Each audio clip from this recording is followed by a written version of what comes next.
Here's a little holiday greeting I've been wanting to send to the Mandarin. I just didn't know how to phrase it until now. My name is Tony Stark, and I'm not afraid of you. I know you're a coward. So I've decided that you just died, pal. That is a little bit from Iron Man 3. The movie hits the theaters in just a couple of weeks. If you are looking to buy tickets for it, you want to get their opening weekend right, you want to buy your tickets now, you can't do it. Why? A little fight between Disney and the theater owners. Dennis Berman is here to talk about this one.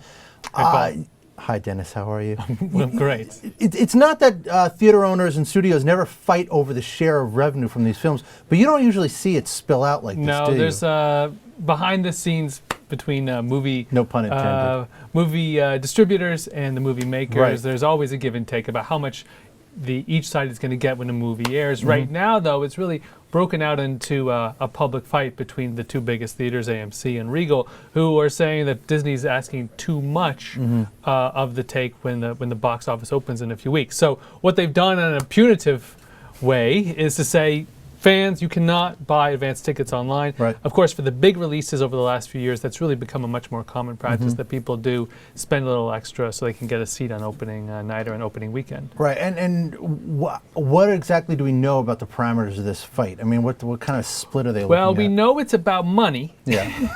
And who gets it? The reporter on the piece, Ben Fritz in LA, he couldn't quite ascertain what the ask was. But generally speaking, the rule of thumb is about 50-50. And the longer it goes out that a film is played, the more it goes to the theater because the studio wants to incentivize the theater to keep it playing. So you have to assume that they're probably, again, this is just a guess, 60-65% of that take of a $12, $15 ticket per seat. And you want to, I mean, obviously this is a big film. Iron Man, the franchise has done very well, right? It's done very well for Marvel, very well for Disney now. Is this, you know, again, is this a one-off or is this sort of a sign of the times? I don't.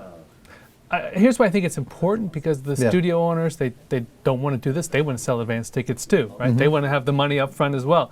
But I think it's about for them, it's about setting a line in the sand, saying we will not go so far, and that you can't keep pushing us. Disney, of course, got a lot of good product that people want to see, and these studios are powerful as ever when it comes to this world. But they want to put down a line, I think, now before things go over that, and then they lose all negotiating what's amazing is, I mean, with all the different avenues for getting content out there these days, the theater owners, they still have some leverage. I mean, there's still something to be said for seeing a movie like Iron Man in a theater, a big screen, the sound and everything. Of course, it's remarkable somewhat how well the theater experience is held up. But if you look at the actual numbers of tickets sold, it's actually not so great. The dollar numbers are high, but that's just because they're raising ticket prices. Right. All right, Dennis Berman, thank you very much. Sure, Appreciate Paul. it.